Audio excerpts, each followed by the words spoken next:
Thank you very much. I'm lucky to be here, and that's not just an ordinary, polite pleasantry. I'm literally lucky to be here because my plane nearly would have left without me. My ticket was wrongly booked in the name of Richard Dawkins. And you may think there's nothing wrong with that, but mark the sequel.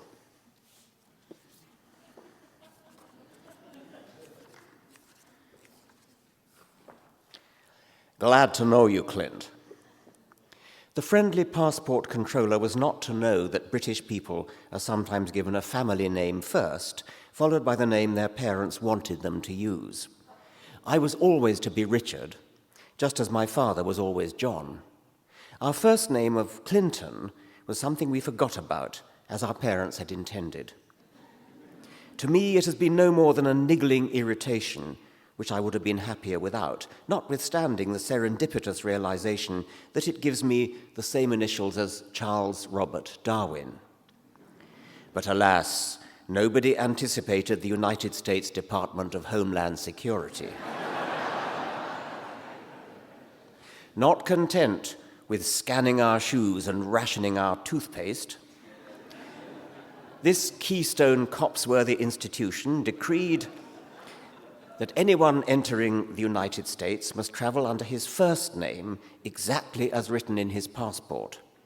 So I had to forego my lifelong identity as Richard and rebrand myself Clinton R. Dawkins when booking tickets to the States, and of course, when filling in those important forms, the ones that require you explicitly to deny that you're entering the USA in order to overthrow the Constitution by force of arms. Sole purpose of visit was the British broadcaster Gilbert Harding's response to that. Nowadays, such levity will see you banged up.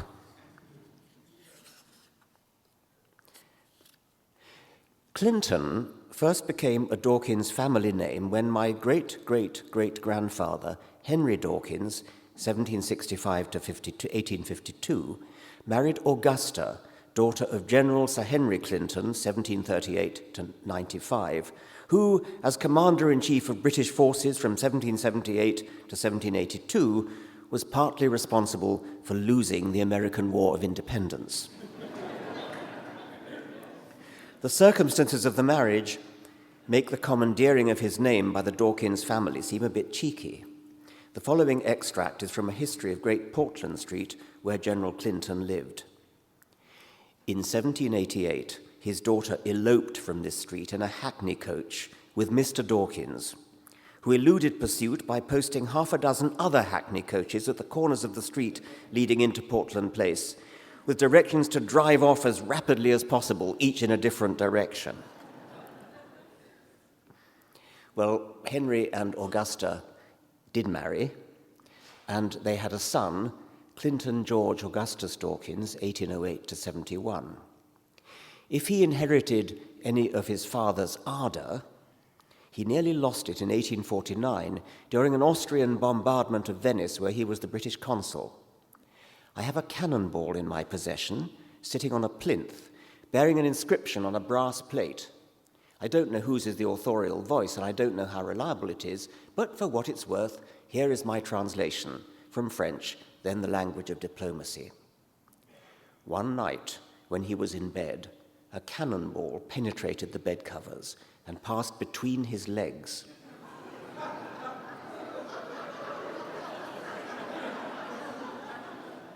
But happily did him no more than superficial damage.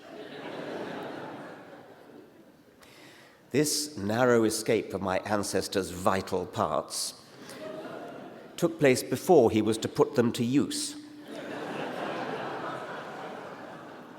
And it is tempting to attribute my own existence to a stroke of ballistic luck. A few inches closer to the fork of Shakespeare's radish, and but actually, my existence and yours and the postman's hangs from a far narrower thread of luck than that. We owe it to the precise timing and placing of everything that ever happened since the universe began. The incident of the cannonball is only a dramatic example of a much more general phenomenon. As I've put it before, if the second dinosaur to the left of the tall cycad tree had not happened to sneeze and thereby failed to catch the tiny shrew-like ancestor of all the mammals, we would none of us be here. We all can regard ourselves as exquisitely improbable, but here, in a triumph of hindsight, we are. C.G.A. Cannonball Dawkins' son, Clinton, later Sir Clinton Edward Dawkins, 1859 to 1905, was one of many Dawkinses to attend Balliol College, Oxford, as I was to do later. He was there at the right time to be immortalized in the Balliol Rhymes, originally published as a broadsheet called The Masque of Balliol in 1881.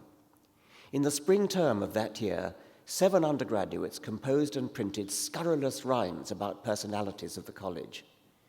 Most famous is the verse that celebrates Balliol's great master, Benjamin Jowett, composed by H.C. Beeching, later Dean of Norwich Cathedral. First come I, my name is Jowett. There's no knowledge, but I know it. I am master of this college. What I don't know isn't knowledge. Less witty, but intriguing to me, is the rhyme on Clinton Edward Dawkins. Positivists ever talk in such an epic style as Dawkins. God is naught and man is all. Spell him with a capital. Free thinkers were much less common in Victorian times, and I wish I had met great-great-uncle Clinton. And what should we make of that epic style? This I've been reading from my memoir, my autobiography, An Appetite for Wonder. It's actually the first of 2 volumes. The publishers originally contracted with me to write it as one book. But when I got halfway through to the age of 35, I felt the need of a bit of a rest.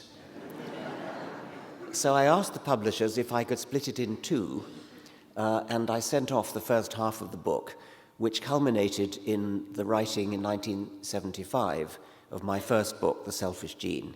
This did actually constitute a fairly natural breakpoint, a fairly natural watershed in my life, and I think it works reasonably well. But I'm still contracted to do volume 2 in 2015. So I'm going to read another couple of extracts from it and then take questions. That first bit about my ancestors was just for a bit of fun. I then went into my childhood in Africa. I was sent to school at the rather early age of 7 to a boarding school in what was then southern Rhodesia, now Zimbabwe. 7 is, I think, too young for a child to be sent away to boarding school. I remember fantasizing that the matron, who was called Coppers, short for Miss Coppleston, fantasizing that she would turn into my mother. And I reasoned to myself that it wouldn't have taken all that great a miracle since they both had black curly hair. My family then left Africa because my father was left a sort of family estate, has been in the family since 1723, by a very distant cousin, a third cousin. And my parents decided to leave Africa and go to England and farm the family farm. And I was sent to another rather similar boarding school in England. And I'm going to read my early school reports from that school. I was an exceptionally untidy and disorganized little boy in my early years at Chaffing Grove School. My first school reports dwelt insistently on the theme of ink.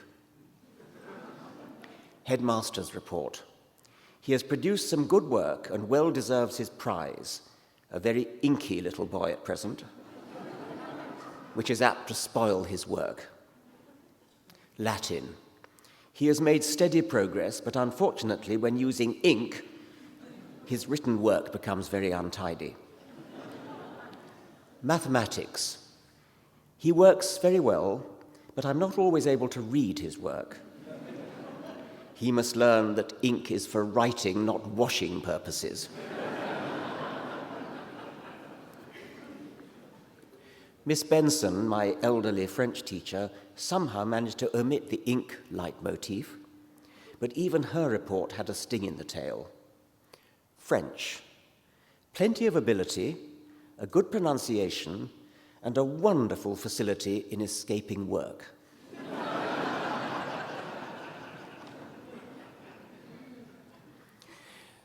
At the age of 13, I went on to another school, Oundle, which was another boarding school, boys' boarding school, famous for its workshops, which was why my father sent me there.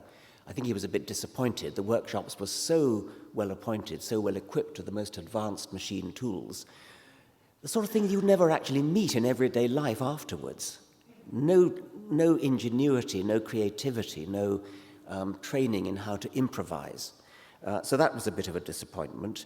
Another thing was that there were no girls. It was all a boys' school. That raises problems. Makes for a rather artificial atmosphere. Not altogether surprisingly, one of my friends took up with one of the housemaids, and I'll come to that in a moment. I'll tell the story. Oundle was also where I gave up my religious belief and actually became rather rebellious about it. I and 3 friends refused to kneel down in chapel. We became islands of defiance, sitting up straight amidst a sea of bowed heads in chapel. Well, it was an Anglican school, and so they treated us very tolerantly. They didn't really mind. But my housemaster, Mr. Ling, I've just recently learned, did mind a little bit. Mr. Ling summoned my parents for a heart-to-heart talk over tea about my rebellious behavior in chapel. I knew nothing of this at the time, and my mother has only just told me of the incident. Mr. Ling asked my parents to try to persuade me to change my ways. My father said, approximately by my mother's recollection, "It is not our business to control him in that sort of way. That kind of thing is your problem." And I'm afraid I must decline your request. My parents' attitude to the whole affair was that it wasn't important. Mr. Ling, as I said, was in his way a decent man. A contemporary and friend of mine in the same house recently told me the following nice story. He was illicitly up in a dormitory during the day, kissing one of the housemaids. The pair panicked when they heard a heavy tread on the stairs, and my friend hastily bundled the young woman up onto a windowsill and drew the curtains to hide her standing form. Mr. Ling came into the room and must have noticed that only one of the 3 windows had the curtains drawn. Even worse, my friend noticed to his horror that the girl's feet were clearly visible, protruding under the curtains. He firmly believes that Mr. Ling must have realized what was going on, but pretended not to, perhaps on boys will be boys grounds. "What are you doing up in the dormitory at this hour?" "Just came up to change my socks, sir." "Oh, well, hurry on down." Good call on Mr. Ling's part. That boy went on to become probably the most successful alumnus of the school of his generation, the knighted chief executive officer of one of the largest international corporations in the world, and a generous benefactor of the school, endowing, among other things, the Peter Ling Fellowship.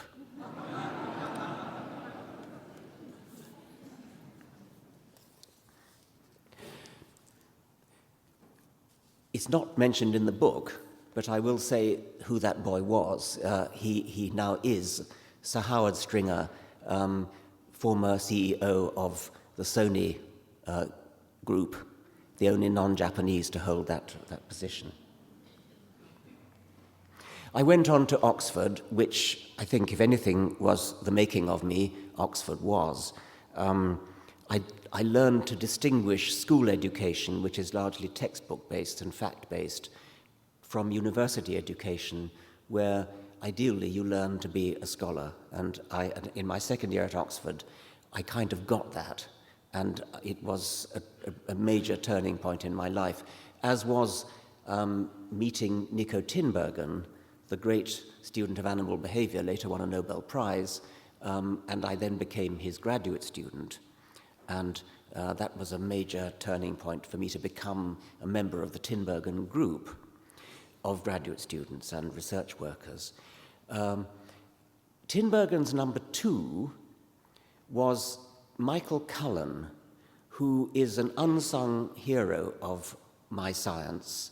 And I want to end on a somewhat sad note by reading the eulogy which I wrote for his funeral, which is in An Appetite for Wonder.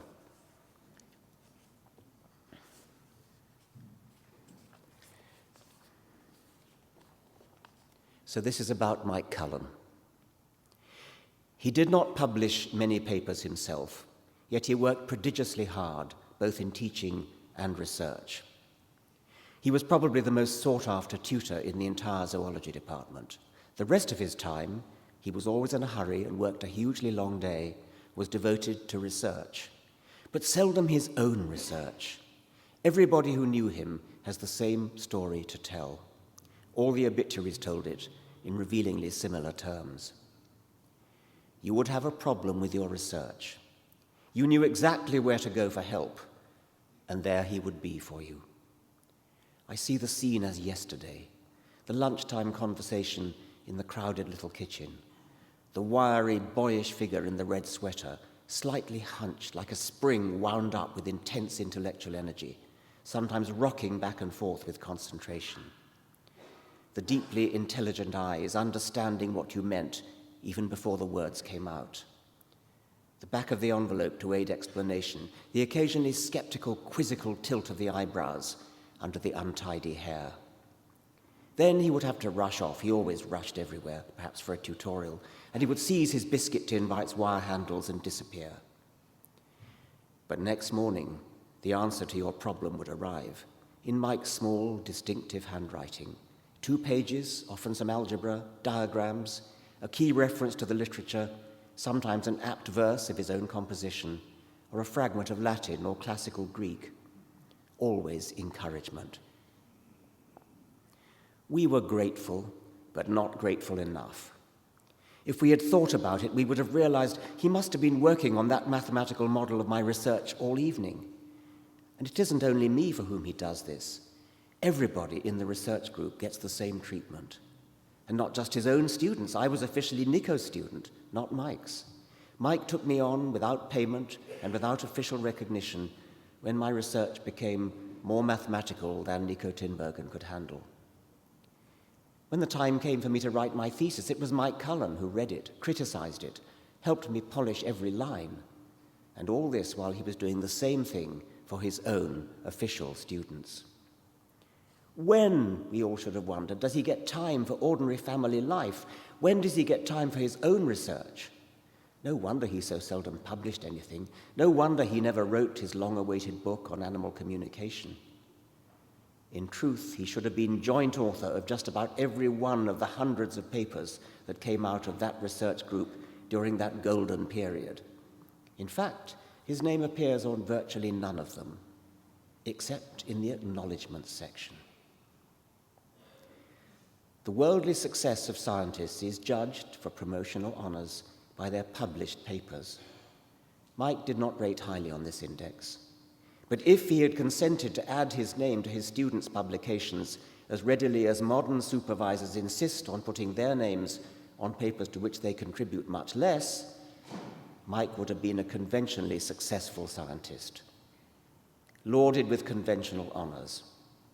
As it is, he was a brilliantly successful scientist in a far deeper and truer sense, and I think we know which kind of scientist we really admire. Oxford sadly lost him to Australia. Years later, in Melbourne, at a party for me as visiting lecturer, I was standing, probably rather stiffly, with a drink in my hand. Suddenly, a familiar figure shot into the room in a hurry as ever. The rest of us were in suits, but not this familiar figure. The years vanished away. Everything was the same. Though he must have been well into his 60s by then, he seemed still to be in his 30s. The glow of boyish enthusiasm, even the red sweater. Next day he drove me to the coast to see his beloved penguins, stopping on the way to look at giant Australian earthworms many feet long. We tired the sun with talking, not, I think, about old times and old friends, and certainly not about ambition, grant-getting, and papers in nature, but about new science and new ideas. It was a perfect day, the last day I saw him. We may know other scientists as intelligent as Mike Cullen, though not many. We may know other scientists who were as generous in support, though vanishingly few. But I declare we have known nobody who had so much to give, combined with so much generosity in giving it. Thank you very much.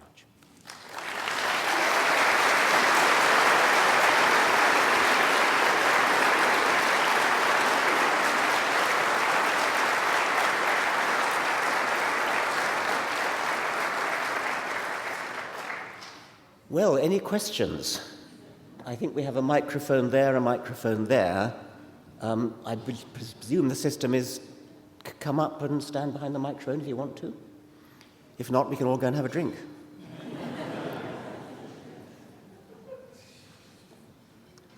Thank you, Dr. Dawkins. In the beginning of your book, you speak about one of your older family members, John Smithies, and how you had a friend who offered to take you on an LSD trip, and he advised against it. And I'm sure there are others who would also like to know what your mind would be capable of on an LSD trip, and I'm wondering why you turned that down. One question that's been on this trip. Yes, it's true that, well, I was in Berkeley in the late 1960s, and oddly enough, I was never offered any LSD. I was never even offered marijuana, as a matter of fact. So I was fairly naive when quite recently a friend of mine who was experienced offered to mentor me in a LSD trip.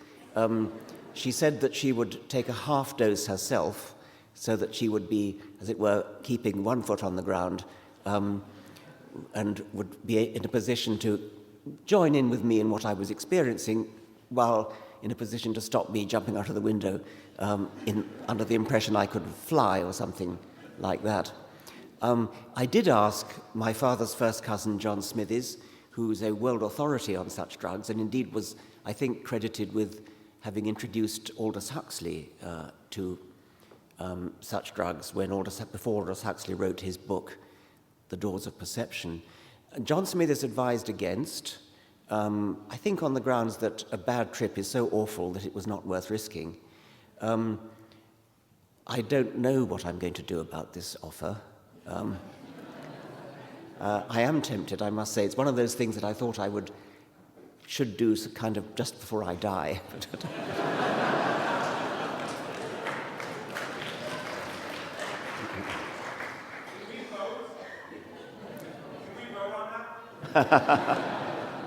Okay, next question. Yeah, just wanted to... So I'm being dazzled by a light behind you. Is that intended? Thank you. Just wanted to say thank you for visiting Seattle. I and two of my friends here are here because we love your work, because we love the pursuit of reason and free thinking. We are studying at the University of Washington to become secondary science educators, and we're just wondering if you have any advice for encouraging free thought, rational thinking in young people in the United States specifically.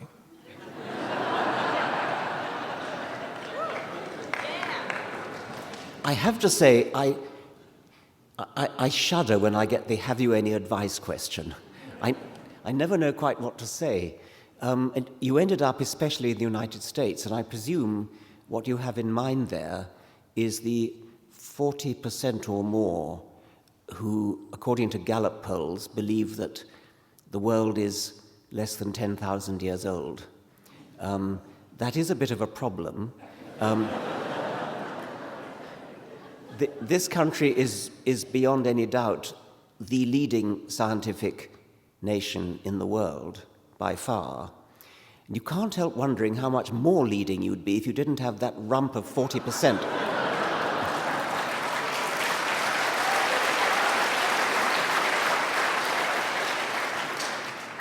as I've said before, if you do the calculation, since the true age of the Earth is 4.6 billion years, believing that the world is only 10,000 years is roughly equivalent to believing that the width of North America is 8 yards.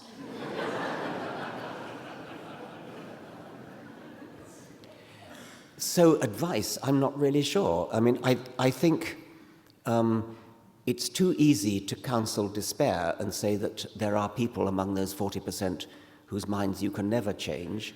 I'd be a little bit more optimistic and less patronizing and suggest that it may be that they've just never been exposed to the truth, that they're not obstinately clinging on to their delusion, but actually would listen if you told them the evidence. I remember the first time I came to this country and was doing radio phone-in shows, you know, when people phone in and you have to answer the questions.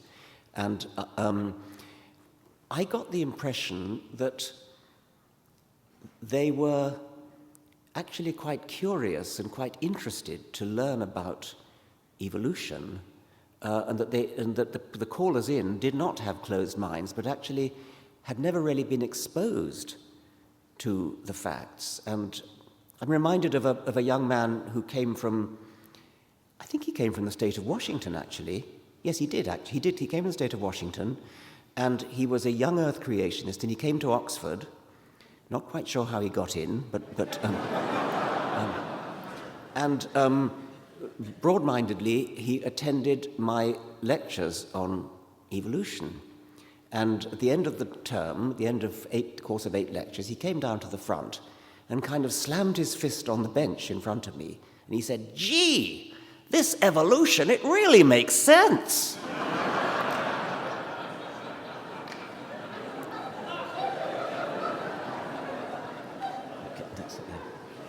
Hello, Mr. Dawkins. My question is kind of on a similar topic to that. How would you say that our education system has changed over the past years since you were in school? And more importantly, how do you think these changes will affect the next generation of scientists?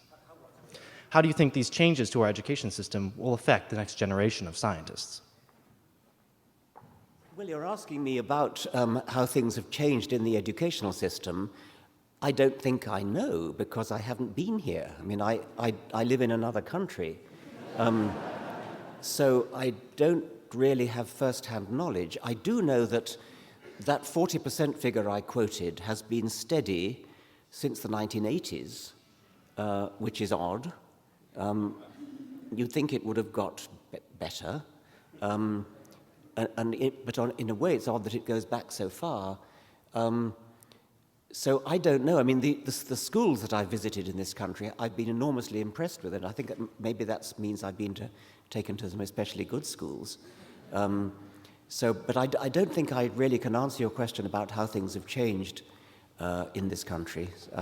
I encourage you to make them better, but I don't know what the history is. Sorry. Thank you. Richard, do you think we'll get a handle on the origins of life? Was it terrestrial, extraterrestrial? Was it lightning bolts into ooze?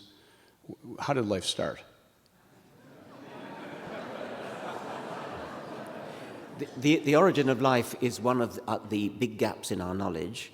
It may remain a gap in our knowledge. It happened between 3.5 and about 4 billion years ago, let's say. The conditions on Earth were rather different then. We know the kind of thing that it must have been. It must have been the origin of the first self-replicating molecule, the first molecule capable of encoding information, passing it on, and therefore passing it on again and again and again through multiple generations. Therefore, the first molecule capable of giving rise to a form of Darwinian natural selection as varieties of the replicator became better at ensuring their replication, ensuring their passing on through future generations. That task is today done by DNA, but the original molecule that did that, the original self-replicating molecule, almost certainly was not DNA, because DNA is a sophisticated, high-tech replicating molecule that requires an infrastructure including protein, in order to work. And protein pretty much requires DNA in order to be specified into working conditions. So we have a catch-22 there.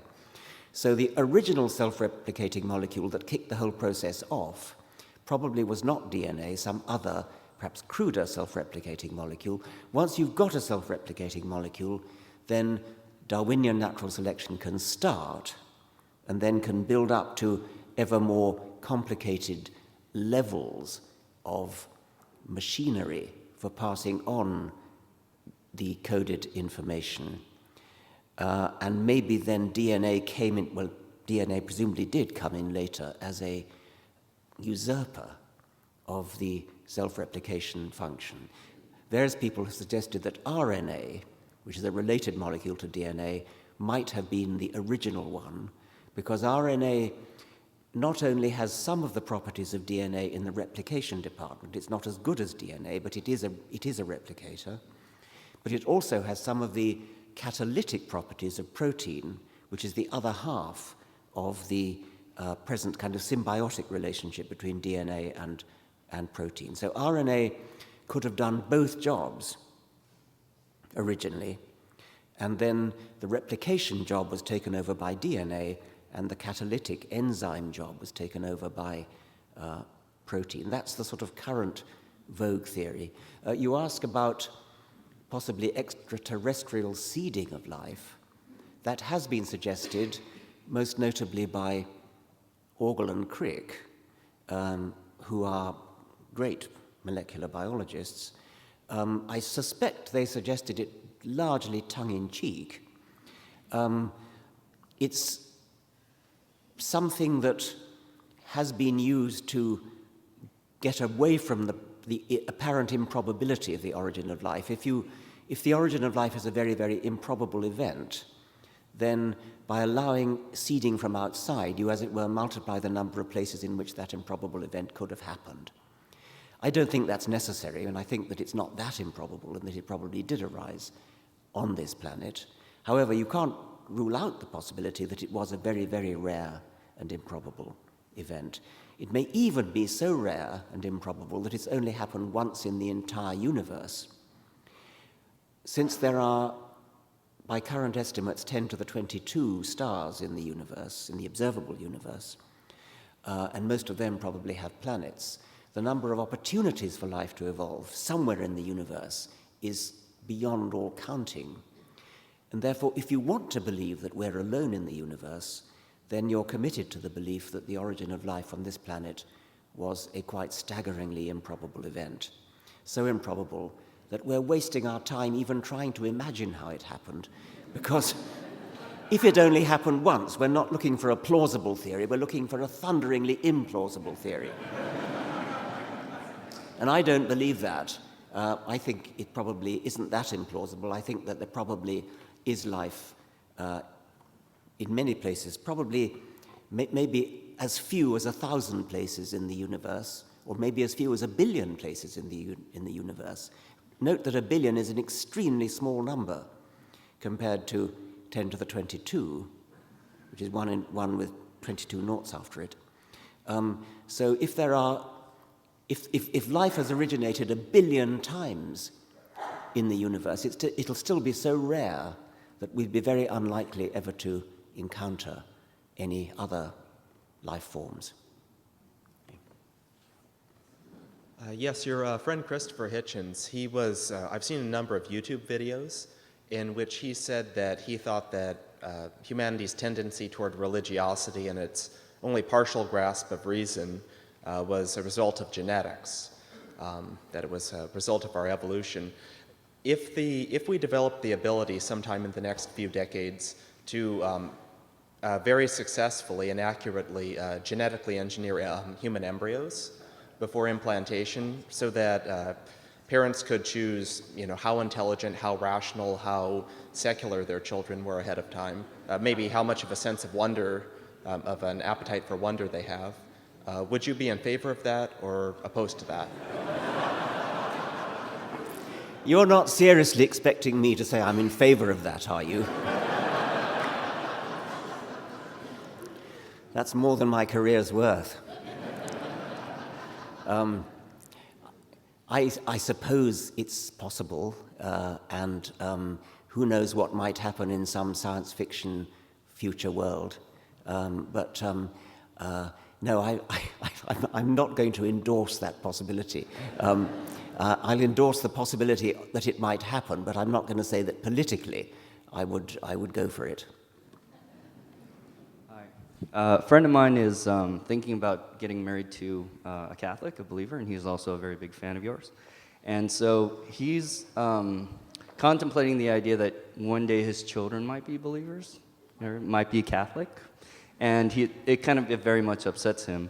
And and so I guess what I wanted to ask is, how should somebody who's both an atheist and a humanist, who's supposed to give their children choice in what they want to believe, how should they approach raising children so that they have an appetite for wonder instead of falling to superstition? There is no such thing as a Catholic child.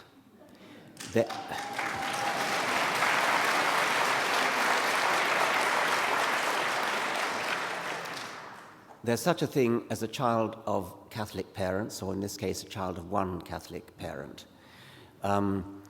Let us raise consciousness to the iniquity of labeling children by the religion of their parents. And one of the ways to do that raising consciousness is to talk about an existentialist child, a postmodernist child, a logical positivist child, a Keynesian child, a monetarist child. You wouldn't dream of doing that. And yet if somebody talks about a Catholic child, you don't bat an eyelid. If somebody talks about a Muslim child, you don't bat an eyelid. If somebody says demographics show that by the year 2050, I don't know, the whole of France will be mostly Muslim or something of that sort, you don't bat an eyelid because you assume that having children means increasing the number of your own religion in the world. Let us raise consciousness to the idea that that is wrong, wicked, and child abuse. You cannot assume, you should not assume, that a child will inherit your religion. Let the child make her own mind up when she's old enough to do so. A 4-year-old child, a 3-year-old child, a 5-year-old child is too young to have an opinion that you could recognizably call Catholic or Muslim or Anglican or whatever it might be. So I would implore the wife of your friend to let the children be free of any indoctrination, to educate them in the fact that many religions exist and that many people don't have any religion at all, including, by the way, about 22% of the United States population, a little-known fact. Many religions exist, and they have existed for a very long time, including many extinct religions, like the Olympian religions of Greece and the Valhalla religions of the Norsemen, both now extinct. Let the children know about religion, educate them in the literary tradition of the Bible, which is indeed of importance because it's influenced English literature very greatly, and you have to understand about religion, both Catholic and Protestant and Muslim, in order to understand history. But don't indoctrinate the child. Don't say you are a Catholic child and therefore you believe this. Say you are a child who has an open mind and who will make up your own mind when you're old enough. And here are the options available to you.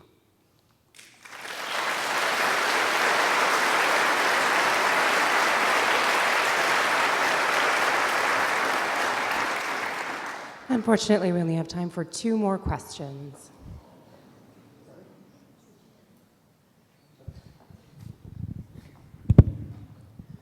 Okay, speaking about Muslims, I was born Muslim, and I would like to tell you that it's one of my dreams to stand in front of you and talk to you.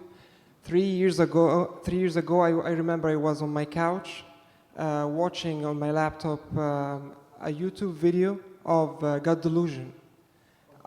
God Delusion. It's one of my dreams to see you, and I came here at 10 o'clock a.m. to attend this. I am from a country that has a great civilization, and I really feel so sad that the extremists are taking over and they're driving or taking my country backward. I am from Egypt, and we have art. Egyptian people like art, like music. We act, we produce movies, we do a lot of beautiful things, but unfortunately my country will go backward if we don't stop what's going on. So I'm really affected. I was forced to read Quran and memorize Quran, and I hope the next few years Egypt will be a safe place, and will be people in my country will think liberally and they will think with open-minded. I would like you to give us an advice to Egypt or Egyptian people what to do and how to avoid this child indoctrination. Thank you very much. Well, thank you. That's moving, and I take that to be a statement, really, which I applaud. Thank you very much for it.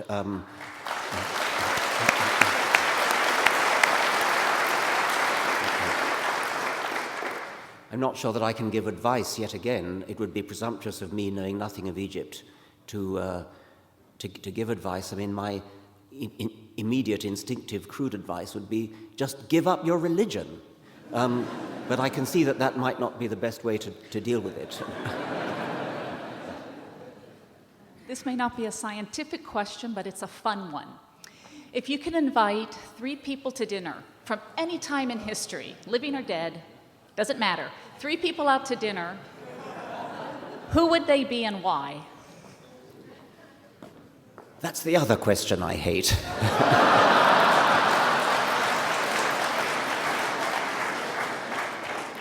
Okay, well, one obviously has to be Charles Darwin, doesn't it? So I needn't elaborate on that. Let's say Jesus.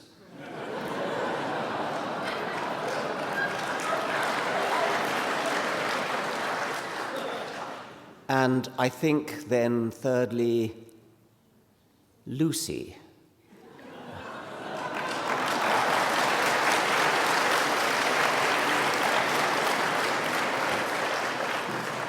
Thank you very much.